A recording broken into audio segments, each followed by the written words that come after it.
Bonjour à tous, je reviens pour une nouvelle vidéo, donc petite capsule méthode qui va nous permettre donc de vérifier qu'on est capable d'exprimer et de calculer la valeur d'une force d'attraction gravitationnelle.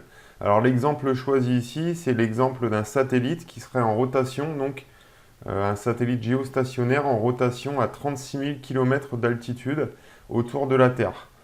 Donc pour réaliser ce type de calcul, il faut d'abord repérer les données de l'énoncé. Donc ici, on connaît la masse du satellite, la masse de la Terre, le rayon terrestre et la hauteur du satellite, donc l'altitude. La constante de gravitation, bien sûr, est toujours donnée dans les énoncés. Donc, première chose, premier réflexe, c'est faire un schéma donc, de la situation. Donc, on repère la Terre, on va repérer son centre, et on va également repérer la position du satellite qui est considérée comme ponctuelle. Éventuellement aussi, comme c'est fait ici, on peut repérer la trajectoire du satellite. Ce n'est pas une obligation, mais on peut le faire.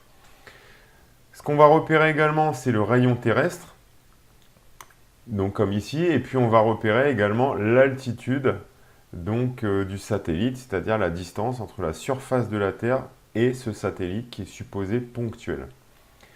Donc on se souvient de l'expression vue en cours de la force gravitationnelle.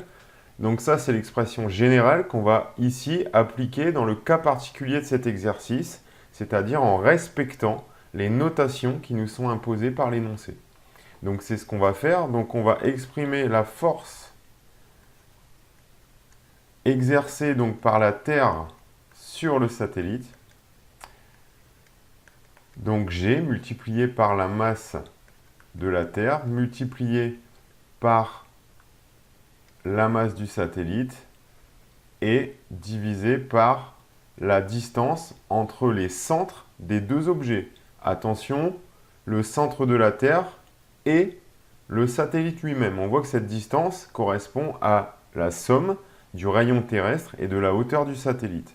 On va donc écrire RT plus H, et on n'oublie pas le carré en route. Une fois qu'on a l'expression, eh bien on peut établir, donc réaliser l'application numérique. Ça va donc donner Ft sur S égale 6,67 fois 10 puissance moins 11, multiplié par la masse de la Terre, c'est-à-dire 5,9 fois 10 puissance 24. On s'assure bien ici que les données sont bien, donc les données de masse sont bien exprimées en kilogrammes, c'est le cas ici, fois la masse du satellite, et on va venir donc diviser par RT plus H au carré, c'est-à-dire 6,4 fois 10 puissance. Attention ici, la puissance de 10, on va mettre 10 puissance 6, puisqu'il faut penser à convertir en mètres, plus la hauteur du satellite qui est de 36 000 km, c'est-à-dire 36 000, donc 36 en fait fois 10 puissance 3 km, qu'on va mettre en mètres, c'est-à-dire 36 fois 10 puissance 6.